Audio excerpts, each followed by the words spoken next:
दुनिया की क्या रिक्वायरमेंट है, प्रोग्रेसिव वर्ल्ड क्या चाहता है, डेवलप कंट्रीज के क्या मॉडल है, उस बेंचमार्क को कैसे पहुंचना, उस दिशा में हम डेवलपमेंट की दिशा में आगे बढ़ रहे हैं। और हमारा इंफ्रास्ट्रक्चर सिर्फ रोड्स, रेलवे, पोर्ट, एयरपोर्ट यहां तक सीमित नहीं है। Gujarat is only a state in my India where we have a 2,200 kilometer long gas grid. Gujarat is only a state कि जहां पर 24/7, 365 days uninterrupted where power is available. यह अकेला गुजरात अपवाद राज्य है। 24 घंटे बिजली मिलना, और वो भी अनइंटरप्टेड, और वो भी 3 फेज। ये गुजरात में संभव हुआ है, ये हमने करके दिखाया है। इतना ही नहीं, हम नेक्स्ट जनरेशन का सोचने वाले लोग हैं। गुजरात के 18,000 गांव में ब्रॉडबैंड कनेक्टिविटी है। आज दुनिया के डेवलप कंट्रीज के पास भी गांव तक, रूरल, रिमोट एरिया तक ब्रॉडबैंड कनेक्टिविटी होगी, इसकी संभावना कम है। हम एक अपवाद राज्य हैं कि जहां पर इंफॉर्मेशन टेक्नोलॉजी, मॉडर्न व्यवस्था का हम उपयोग कर रहे हैं। आपको जानकर के आनंद होगा कि हमारे देश के सैटेलाइट्स हैं आसमान में। गुजरात अकेला राज्य है कि जिसने भारत सरकार से सैटेलाइट हायर किया है, और हम सैटेलाइट सिस्टम का हमारे स्टेट के लिए उपयोग कर करके quality of life remote area में भी कैसे चेंज हो, उसके लिए काम कर रहे हैं। तो गुजरात ने इंफ्रास्ट्रक्चर के भी अपने मायने को एक 21वीं सदी के प्रोग्रेसिव डेवलप कंट्री की बराबरी में रखने के लिए आधुनिक से आधुनिक विज्ञान का उपयोग करते हुए कैसे करना, उस दिशा में हमने प्रयास किया है।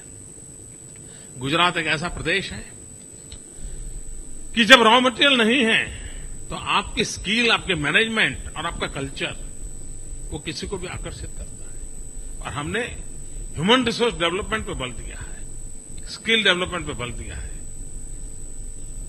21वीं सदी, एशिया की सदी सारी दुनिया कहती है, लेकिन दुनिया जब सुनती है कि चाइना तो कहीं 21वीं सदी का कंट्रोल नहीं कर लेगा, तो जो लोग भी लोकतंत्र में विश्वास करते हैं वो भयभीत हो जाते हैं।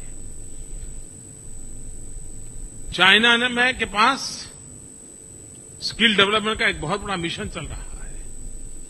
भाइयों बहनों, भारत ये दुनिया का सबसे युवा देश है। हमारा 65% पॉपुलेशन, उसका एज ग्रुप 35 से नीचे है। अगर 65% पॉपुलेशन इज बिलो 35, तो कितना बड़ा ताकत का भंडार हिंदुस्तान के नौजवानों के पास है। तो उसको हम कैसे प्रोडक्टिव बनाएं, और इसलिए हम गुजरात ने एक बेड़ा उठाया है। हमने स्किल डेवलपमेंट मिशन उठाया है, और हजारों प्रकार के नए नए स्किल डेवलपमेंट के काम हम उठा रहे हैं। और जिस प्रकार के ह्यूमन रिसोर्स की रिक्वायरमेंट हो, आने वाली इंडस्ट्री, जैसे सुजुकी के लोग आने वाले हैं मेरे यहां, तो उनको ऑटोमोबाइल इंडस्ट्री में स्किल प्रकार के स्किल वाले लोग चाहिए। उनका काम आज से हमने शुरू कर दिया है, ताकि जब एक तरफ फैक्ट्री खड़ी हो जाएगी, उसी समय उनको स्किल मैन पावर अवेलेबल हो जाएगा। तो इतना साइंटिफिक तरीके से ह्यूमन रिसोर्स मैनेजमेंट को कर करके हम आगे बढ़ रहे हैं। हम विकास की नई नई ऊंचाइयों को पार करने के लिए, whether is a skill development, whether is a physical infrastructure, whether is a peaceful labour movement, उसी प्रकार से किसी भी देश में कोई इन्वेस्टमेंट करने जाता है तो सबसे मन में पहले सवाल आता है स्टेबिलिटी का। गुजरात के लोग बहुत मैच्योर्ड हैं, और आज मैं आनंद के साथ कहता हूं कि हमारे यहां पॉलिटिकल स्टेबिलिटी है, और पॉलिटिकल स्टेबिलिटी होने के कारण पॉलिसीज में कंसिस्टेंसी होती है, और जब पॉलिसी में कंसिस्टेंसी होती है तब कॉन्फिडेंस लेवल बहुत बढ़ जाता है।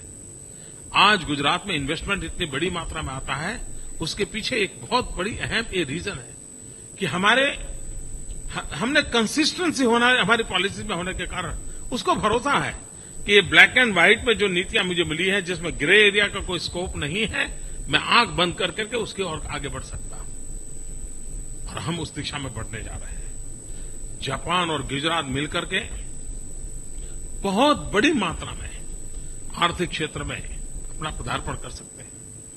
आज दुनिया के डेवलप कंट्रीज के जो भी मैन्युफैक्चरिंग फील्ड में काम करने वाली कंपनियां हैं, रिसेशन के इस जमाने में कोई अपनी कंपनी बंद करना नहीं चाहता है, कोई अपने कारखाने धंधा बंद करना नहीं चाहता है। हर एक किसी को टिकना है, रिसेशन के युग में टिकना है, ग्लोबल मार्केट में कॉम्पीट करना है। अगर कॉम्पीट करना है तो क्या चाहिए? उसको लो कॉस्ट प्रोडक्शन चाहिए, लो कॉस्ट मैन्युफैक्चरिंग चाहिए। Low cost production, low cost manufacturing कहां से आएगा? सिर्फ टैक्सेशन कम होने से नहीं आता है, इंसेंटिव से नहीं आता है। चीप लेबर चाहिए, एफिशिएंट गवर्नमेंट चाहिए, स्किल मैन पावर चाहिए, इजीली अवेलेबल एक्सपोर्ट फैसिलिटी चाहिए। अगर ये चीजें प्रोवाइड करता है तो वो ग्लोबल इकोनॉमी में कितना ही रिसेशन क्यों न हो, वो अपनी प्रोडक्शन लेकर के दुनिया के बाजार में खड़ा हो सकता है। गुजरात इसके लिए परफेक्ट पोजीशन में है। आज हम नेचुरल एक ऐसी पोजीशन में है कि जहां पर हम ग्लोबल मार्केट को कवर करने के लिए हम बड़े आसानी से पहुंच सकते हैं। लेकिन उसके साथ साथ एक और सुविधा है। भारत एक स्वयं में एक बहुत बड़ा बाजार भी है, बहुत बड़ा खरीदार भी है। 120 करोड़ लोग, आपकी कोई भी प्रोडक्ट हो, उसका सबसे बड़ा मार्केट तो वहां लोकली मौजूद है। और इस ऐसी अपॉर्चुनिटी बहुत रेयरेस्ट ऑफ द रेयर होती है जो आज गुजरात प्रोवाइड कर रहा है। मैं समझता हूं कि जो भी उद्योगकार गुजरात की धरती पर जाना चाहते हैं, उन सब के लिए अगर वो 10 में से 9 मार्क देना चाहते हैं, 8 मार्क देना चाहते हैं, तो उनको लगेगा नहीं, गुजरात को तो 10 के 10 देने चाहिए।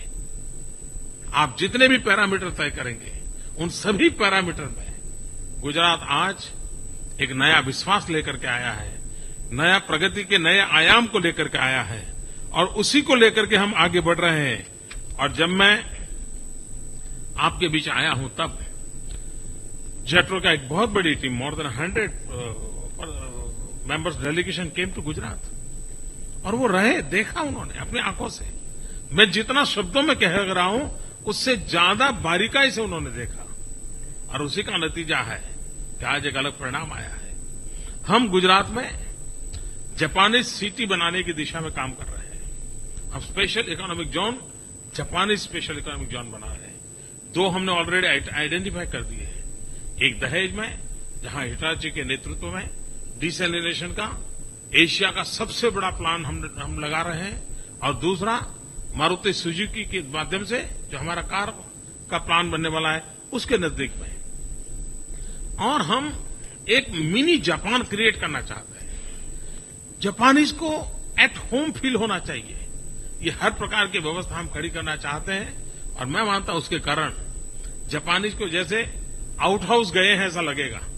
चलिए थोड़ा 3 दिन जापान में काम करें तो 4 दिन गुजरात जाकर के करें, और कोई फर्क महसूस ना हो। उस रूप से हम सारी व्यवस्थाओं को विकसित कर रहे हैं, और विकसित की हुई व्यवस्थाओं का भी लाभ मिलने वाला है।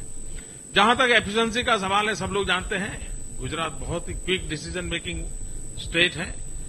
हर चीज को हम समय से पहले इंप्लीमेंट करने वाले लोग हैं, और उसका एक नतीजा हुआ है कि आज सारी दुनिया का ध्यान गुजरात की तरफ गया है।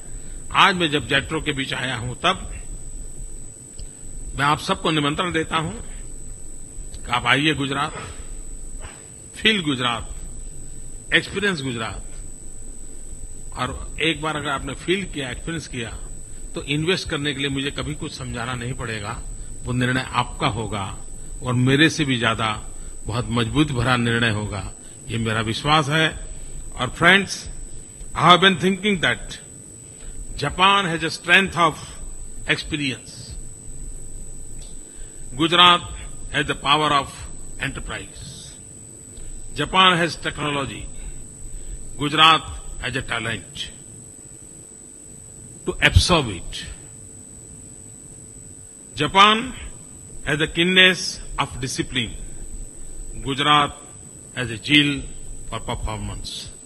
आई एम श्योर ये जो हमारी शक्तियां हैं उसका मिलन जितना होगा उतना ही उत्तम परिणाम मिलेगा और एक नए स्वर्णिम इतिहास को बनाने के लिए सांस्कृतिक विरासत से जुड़े हुए हम लोग, ऐतिहासिक घटनाओं से बंधे हुए हम लोग, मानवता के दायरे में अपनापन महसूस करने वाले हम लोग, जापानी और गुजराती, जापानी और इंडियन कभी भी अलग नहीं हो सकते हैं।